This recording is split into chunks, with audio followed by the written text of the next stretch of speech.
because the next two kind of deal with similar nerve distribution. We're thinking femoral nerve here, or L2, L3 nerve root stuff. So we're going to go over the prone knee bend test, as well as the femoral nerve traction test. Okay, so prone knee bend. Patient needs to be in. You guys are so good. So this can be done a couple ways. Just like the straight leg raise test, you can do one leg at a time, or both legs, or opposite leg, to kind of look for nerve root irritation at L2 or L3. Okay, so it's a little higher up. And the reason why is because if we're flexing the knee here, prone knee bend, right? So that's what you would expect this test to be. We're putting tension on the tissues on the front side of the thigh, right, into the quad. So we're putting tension on the nerve, which runs up around the front into the lumbar plexus, up into those nerve roots. So that anatomy kind of makes a little sense there. Why would we be doing that? So similar thing.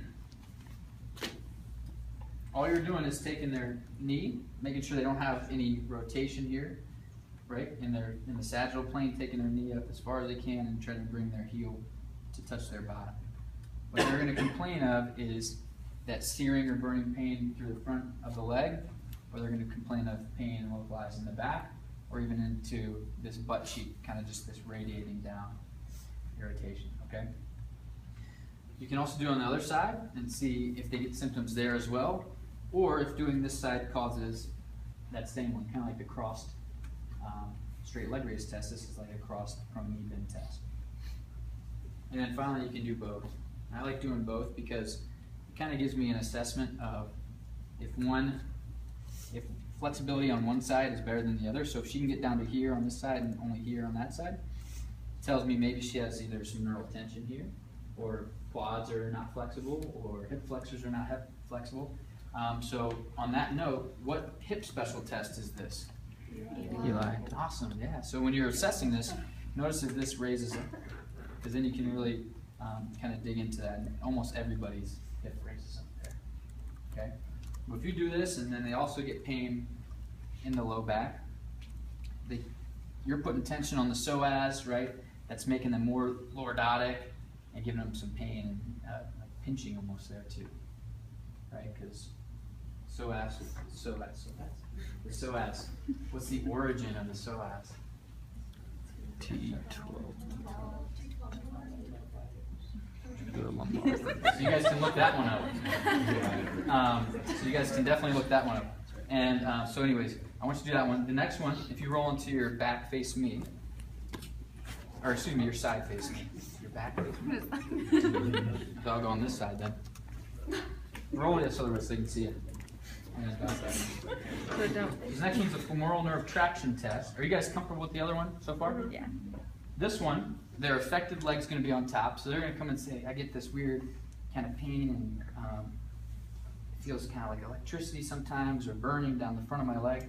So you're thinking, okay, you might have some femoral nerve issues, or lateral femoral cutaneous nerve issues. So what you're going to do is have them in slight hip flexion and slight knee flexion here on the bottom. Then you're going to take their top leg, stabilize their pelvis, extend their knee, take it back to about 15 degrees of hip extension, and then you're going to start bending their knee. Same thing. So they'll get a killer stretch for sure, but they'll light up with their symptoms, which is important. Because they'll say, oh yeah, I feel that. But you got to distinguish, is that your symptoms? Did I reproduce what you're feeling and what you're here for? Or is that just a mean stretch?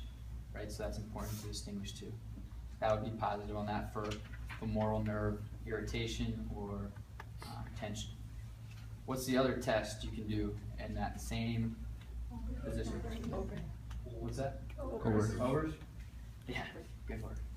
So come up. This one I'll go a little more abduction, right? Come back, flex the knee a little bit, and then drop down.